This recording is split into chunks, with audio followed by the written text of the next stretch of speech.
Muito bom dia para você, eu sou Júnior Moreira, este é o Conversa de Redação e comigo para debater os principais temas do dia, os jornalistas Eduardo Costa, William Travassos e Edilene Lopes. Olha só, pessoal, o Comitê de Política Monetária, o Copom, decidiu nessa quarta-feira elevar a taxa básica de juros para 15% ao ano, maior patamar em quase 20 anos.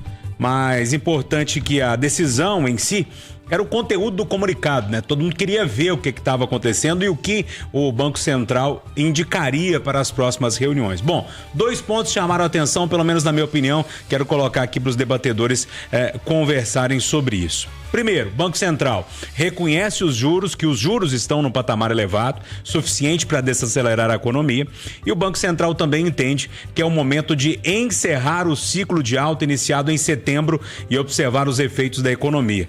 Uma nova elevação só deve ocorrer se o cenário econômico piorar. O Eduardo Costa, para a gente começar aqui, bom, sei que ontem vocês bateram um papo sobre esse assunto, mas ainda em perspectiva, hoje a gente já tem um dado de uma alta de juros, um juro de 15% ao ano, que complica demais quem tem um empréstimo, por exemplo, né? Quem tem um dinheiro investido é bom demais, mas quem tem um empréstimo complica. Bom, eu acho que o importante é olhar para essa ata do Banco Central, pelo menos o que eles disseram, que, acho que vamos parar por aqui, não deve ter mais alta não. Bom dia para você. Bom dia para todo mundo. Primeira coisa é que eu sempre disse que eu respeito o Banco Central. Vai discutir com quem é técnico um negócio que você não entende. Segundo, a lógica é simples. Se tem inflação, tem que aumentar os juros para diminuir a inflação.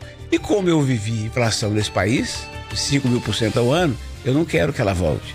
Ela está aí, rondando. Outra coisa que precisa ficar claro, você não adianta ter discurso populista diante de técnico. O Lula ficou lá 2 anos xingando o outro presidente, agora o Galípolo está fazendo o que tem que fazer, que era o que o outro estava fazendo. E por fim, 2 recados que são interessantes.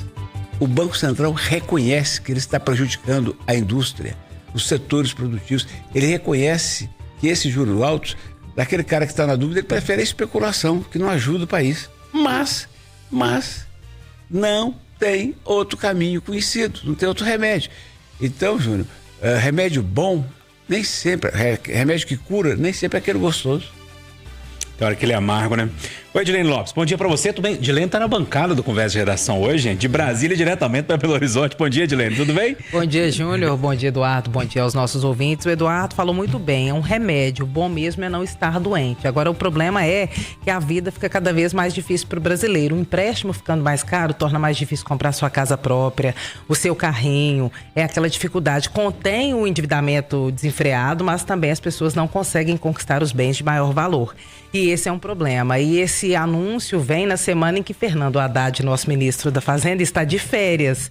Férias providenciais para ele, porque no início da semana teve a votação da urgência da derrubada do aumento do IOF, o que é polêmico para ele. Agora um tema que nós vamos tratar daqui a pouco tem a ver com Betis, que deixa ele de cabelo em pé. O Ministério da Fazenda quer acabar com isso, porque acha que está empobrecendo a população brasileira. E agora mais essa questão da alta dos juros, ou seja, pelo menos por enquanto, por uma semana, o Haddad escapa dessa repercussão super negativa para o governo federal. Ô, William Travassos, quem tem um dinheiro investido é muito bom, quem tá devendo complica um pouco. Bom dia para você. Não tenha dúvidas. Bom dia, Júnior, bom dia, bancada, bom dia os ouvintes da Itatiaia. E aí essa é a primeira informação, né? Maior patamar em quase 20 anos. E a gente não está enfrentando uma pandemia, né? Imagine se eu estivesse ainda com uma crise com a pandemia. Tudo bem, eu tenho guerra no mundo, eu tenho guerra na Ucrânia, eu tenho guerra agora no Irã, no Oriente Médio. Isso também, né, deve ser levado em consideração. Agora, ô Júnior, o que mais me assusta de tudo isso que você falou é o seguinte: uma nova elevação só deve ocorrer se o cenário econômico piorar. Então, a gente não está descartando essa possibilidade. E se mais um aumento, onde nós vamos parar? Isso aí é quase um recado para o governo, né? Claro! Segura a onda aí, porque senão a gente vai aumentar. O recado é esse, a gente está observando. Num primeiro momento, essa onda de correções, ela vai parar, mas o governo precisa se adaptar. E aí, a Edilene toca num ponto importante. O ministro da Economia tira férias. Ele tem todo o direito, mas esse é o momento apropriado para esse tipo de coisa.